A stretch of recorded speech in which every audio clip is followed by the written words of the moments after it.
Ng isang tula na isinulat ni Vicenta Buenafe, isang pulang mandirigma sa Ifugao. Huyayi para sa hindi pa naisisila. Sa puso ng gubat nakatayo ang ating tanggulan. Mahikisig ang nara na nakatundos sa lupa.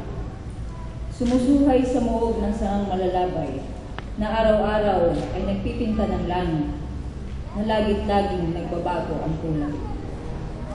Dito, ang ginaw ng hamog ang siyang dapog. Ang halumigmig ng ulan ay kanlungan. Bawat tibok ng puso, ang katumbas ay 100. Bawat paglaya ay pamamaalam. Sa naglalagablab ng himlayan ng ating mga martir, pinapanday natin ang mga sandata ng ating simulain.